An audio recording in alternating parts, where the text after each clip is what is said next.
question is that this motion be agreed to, and I give the call to the member for Durack. Thank you, Deputy Speaker.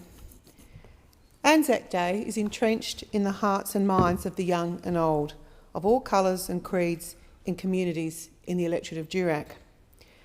Anzac Day 2015, dare I say, I believe, outshone the Australia Day celebrations. The government, the communities, the RSL and various entities have indeed been privileged to work together joyfully and respectfully to reignite, honour and herald the Anzac story. I had the pleasure of attending 4 Anzac events in my electorate of Durack at the coastal communities of Kalbarri, Cervantes and Jurien Bay, and at the idyllic wheatbelt hamlet of Una. I also had the pleasure of visiting the town of Mullewa, where Father O'Brien rededicated the World War I memorial, which was restored with the support of an Anzac centenary grant. With pride and a heavy step and deep reflection on their faces, the school children, the volunteers and communities produced incredibly sensitive and unique events in Durack that highlighted the importance of Anzac in their towns. Lost uncles and grandfathers, letters from the front, sweethearts left waiting, reenactments.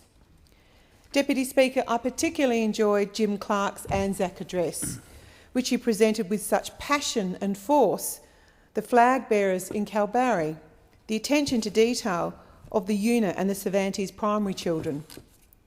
Well done to Mickey Russell and the Cervantes Primary School, the Una Primary School, Kalbarri District High School and the Jurien Bay RSL, who were ably led by Secretary Barry Walsh. It was obvious for all to see that after 100 years, Anzac still touches the lives of almost every family in Australia. Deputy Speaker, working with my team over recent months, I'm pleased that many localities in Durack received federal funding for Anzac centenary projects. The funds were used for commemorative services in Morawa and Corder, construction or upgrades to memorials in Broome, Mount Magnet, Tom Price, Mora, Meckering, Mullewa and Wongan Hills, displays, artworks and reliefs in Dalwallinu, Carnamah and Perenjori, the restoration of honour rolls in Geraldton, interpretive signage in Muckenbuden, and through the State Library, making WA's World War I history available worldwide through the digitisation of World War I newspapers. Deputy Speaker, I'd like to take this opportunity to thank Leanne Thurston from my Geraldton office for all her hard work to achieve these outcomes for Durack communities. Deputy Speaker, I wanted to use this opportunity to reflect on the role of women in World War I. Peter Rees' 2008 book, The Other Anzacs, Nurses at War, 1914 to 1918, indicated that around 2,500 nurses saw overseas service with the Australian Army Nursing Service during the First World War, while approximately 720 others served overseas with other Allied nursing services. Interest was reportedly so strong in serving overseas that at least 130 nurses chose to circumvent the waiting lists in Australia and travel independently to England to join the Australian Army Service's British equivalent. Rees also noted that 44 Australian Army nurses received the Royal Red Cross for their service and 143 were awarded the Associate Royal Red Cross. Deputy Speaker, as part of its First World War commemorations, the City of Geraldton, Greater Geraldton Regional Library in my electorate of Durack noted the service of Olive Goldridge Hall, who lived in Geraldton and enlisted in the Australian Army Nursing Service on the 6th of August 1915 as a 28-year-old trained nurse. On the 14th of March 1918, a letter Hall wrote home to her mother was published in the Geraldton Guardian, detailing her experiences and noting the recent Christmas celebrations. On the home front, many Australian women became volunteer active members of patriotic funds. These women were the mothers, wives and sweethearts of the brave Aussie soldiers. The patriotic funds were established to help provide such care as medical care, social and financial support to returning soldiers. A branch of the British Red Cross was established in Australia on the 13th of August 1914 by Lady Helen Munro Ferguson, who was the wife of the Governor-General at the time. Deputy Speaker, it is quite incredible that by 1918 there were 2,200 Red Cross branches across Australia involving more than 55,000 women. Many other patriotic fundraising organisations were set up, including the Victorian League of Western Australia.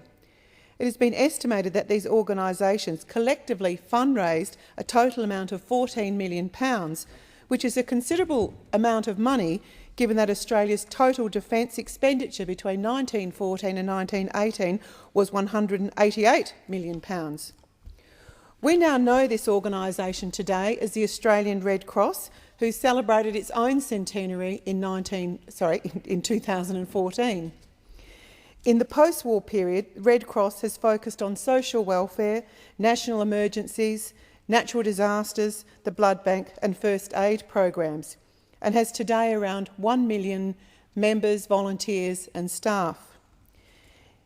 Deputy Speaker, its role may have changed since the commencement of World War I, but its desire to help those who need it most has never waned. Well done to the Australian Red Cross. Deputy Speaker, many people from my electorate of Durack contributed to the World War I effort. It's an opportune moment now to mention and honour some of those individuals as we reflect on 100 years and the incredible contributions the Anzacs made to our nation. Henry Joseph Bradley was a 28-year-old labourer living in Geraldton when he enlisted in the Australian Imperial Force in September 1914. Mr Bradley embarked from Melbourne aboard HMAT Ceramic on the 22nd of December 1914, travelling to Egypt before landing at Anzac Cove at approximately 6 p.m. on the 25th of April 1915. Following his service at Gallipoli, Mr Bradley moved with his battalion to the Western Front, where not only was he progressively promoted to the rank of lieutenant, but was also awarded both the Distinguished Conduct Medal in November 1916 and the Military Cross in 1918.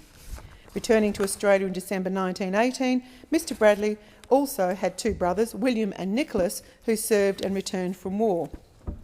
Walter Edward Parry, a 24-year-old telegraphist from Geraldton, enlisted as a private in the AIF's 11th Battalion. On the 18th of August, the Geraldton Guardian reported that Parry was one of 23 selected as the second contingent to enlist from Geraldton, who were given a stirring and enthusiastic send-off that morning as they departed south by train. Mr Parry embarked from Fremantle on the 2nd of November 1915, bound for Gallipoli, where he landed on the 25th of April 1915. Mr Parry served on the peninsula until August, when he was evacuated due to illness. After recuperating in May 1916, he joined the 21st Field Artillery Battery in Belgium. Later in November, Parry, now the rank of Bombardier, was awarded the Military Medal for bravery. Mr Parry returned to Australia in October 1918.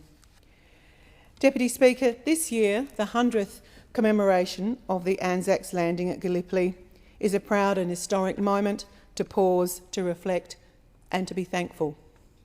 The reaction of Australians to this 100-year commemoration confirms that Anzac is firmly embedded as the day of national pride. It unites us as one. For those who attended Anzac services for the first time, and I know there were many, these people said to me that they would never miss another Anzac Day service. It made them so proud to be Australian, and now they know more clearly what it means to be Australian, and I have to say I agree with them. For me and for Durack, Anzac 100 years is a new coming of age for Australia, lest we forget.